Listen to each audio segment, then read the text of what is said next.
গাজা যুদ্ধের শুরু থেকেই ফিলিস্তিনের পাশে আছে ইরান। প্রতিরোধের অক্ষের অন্যতম প্রধান সংগঠন হামাসের মাথার উপর বটবৃক্ষের ছায়া দিচ্ছে তেহরান।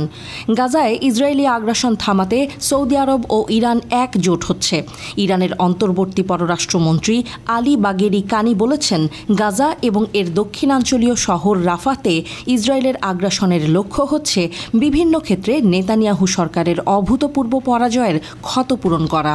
সৌদি পররাষ্ট্রমন্ত্রী প্রিন্স ফয়সাল বিন ফারহান আল সৌদের সাথে ফোনে কথা বলার সময় এমন মন্তব্য করেন বাঘেরি কানি। সাম্প্রতিক দিনগুলোতে রাফাতে নিন্দনীয় ও বিপর্যয়মূলক ঘটনায় নিরীহ এবং অরক্ষিত ফিলিস্তিনি নারী ও শিশু নিহত হয়েছে।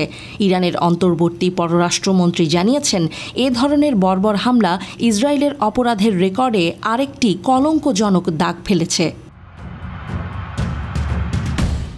আলী বাঘেরি কানি গাজা, বিশেষ করে রাফাহ অঞ্চলের ফিলিস্তিনের নির্যাতিত জনগণকে সমর্থন করার জন্য সমস্ত মুসলিম দেশগুলোকে সহযোগিতা বাড়ানোর আহ্বান জানিয়েছেন।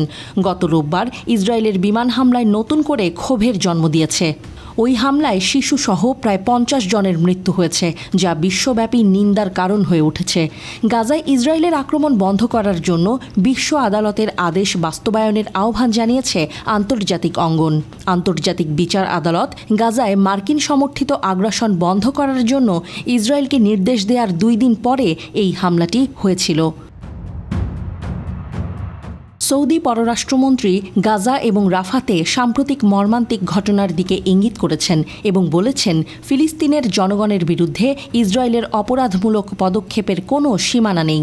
চলমান গাজা যুদ্ধ নিয়ে আলজেরিয়ার পররাষ্ট্রমন্ত্রী আহমেদ আত্তাফের সাথেও ফোন আলাপ করেছেন ইরানের পররাষ্ট্রমন্ত্রী বাঘেরি। তিনি রাফাতে হত্যা বন্ধ করার জন্য জাতিসংঘের নিরাপত্তা পরিষদের একটি খসড়া প্রস্তাব প্রচারের জন্য আলজেরিয়ার প্রচেষ্টা এবং উদ্যোগকে স্বাগত জানিয়েছেন।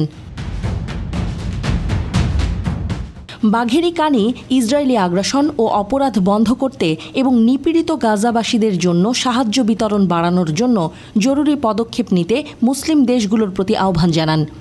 ইরানের অন্তর্বর্তী পররাষ্ট্রমন্ত্রী ফিলিস্তিনিদের বিরুদ্ধে ইসরায়েলের অপরাধমূলক কর্মকাণ্ড নিয়ে আলোচনার জন্য organisation of Islamic cooperation OIC এর জরুরি বৈঠকের প্রস্তাব দেন।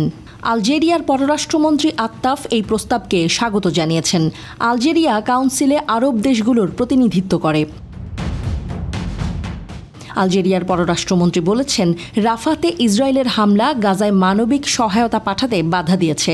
আত্তাফ জানিয়েছেন, আলজিয়ার্সের লক্ষ্য যুদ্ধবিরতি অর্জন এবং গাজায় বসবাসকারী ফিলিস্তিনিদের দুর্ভোগ লাঘব করা।